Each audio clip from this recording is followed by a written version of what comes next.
that anti-corruption agencies have uncovered a major scandal involving high-profile figures in the country's defense sector. Several individuals, including a member of parliament and National Guard servicemen, were implicated in procurement machinations related to military supplies. Additionally, he announced the exposure of a serious Russian agent within Ukraine's air defense forces, who had also benefited from the illegal procurement activities. Let's listen in to what he has said. Корупційні органи викрили на хабарі одного з депутатів Верховної Ради України, також очільників районної та міської адміністрації, військовослужбовців Національної гвардії України. На жаль, це були махінації на закупівлях РЕП та FPV абсолютно аморальні. Має бути повна та справедлива відповідальність за це.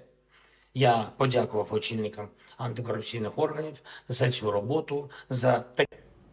Now we go back to our guest discussion with Mark Sutherland. He's a geopolitical analyst. Thank you, Mark, for staying with us.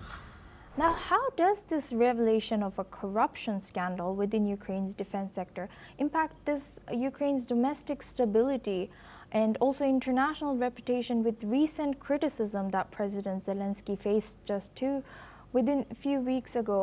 So especially as it continues to face this aggression from Russia? The people of Ukraine were on the streets pushing back, because it looked like that Zelensky had actually then wanted to bring this whole anti-corruption ministry investigation into sort of state hands instead of being independent, and people went on the street to raise this issue. And the Zelensky administration was, I think, threatened by this. They have then uncovered that, according to some reports, that there could have been a 30% increase put on some of this technology in regard to kickbacks and where this fraud was then exposed.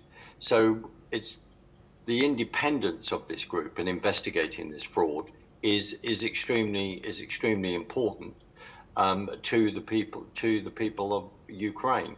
Because without saying the obvious, they are then suffering within this war as well after the Russian invasion, and of course within, as you say, internationally, and there's a long history there in regard to looking at fraud and the amount of money that has gone in there, and the whole Biden thing, and putting money laundering, etc. This is extremely serious. But Zelensky, if he then sees this through, as he said, no, we just keep the independence of this, because when you have got people within the administration, as you've talked about, the people that they've arrested and exposed that are making money out of this, this is in the eyes of people within the Ukraine, this is not acceptable whatsoever. And also Zelensky is then looking at his own what's happening domestically, and as you quite rightly pointed out, especially with his recent visits to the White House and behavior, he is then looking at internationally how he comes over as well. So this is an important move to keep it an independent body, the CIMA. And Mark, now what are the implications of uncovering a Russian agent within Ukraine's air defense forces? How could this compromise Ukraine's defense strategy moving forward?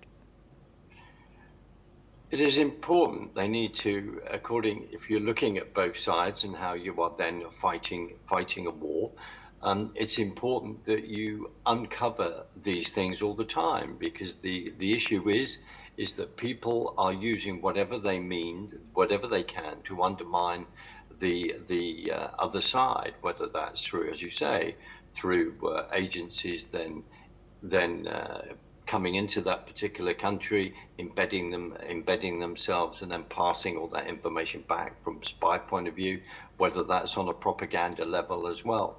It's you are fighting a war on a number of different fronts, and how people then perceive you is also very, very important. The whole situation is deeply complex. Things have really moved on since 2022, because you could then argue that Russia thought that within a very short period of time that they would have victory, they would have a buffer zone there, they would then be pushing, having the part of the Ukrainian territory that they have then sought. But this has been going on for a very long time, and sadly many deaths, and particularly on the Ukrainian side, on both sides. And as I've said before, this could have ended after a couple of weeks, because there was a ceasefire deal on the table.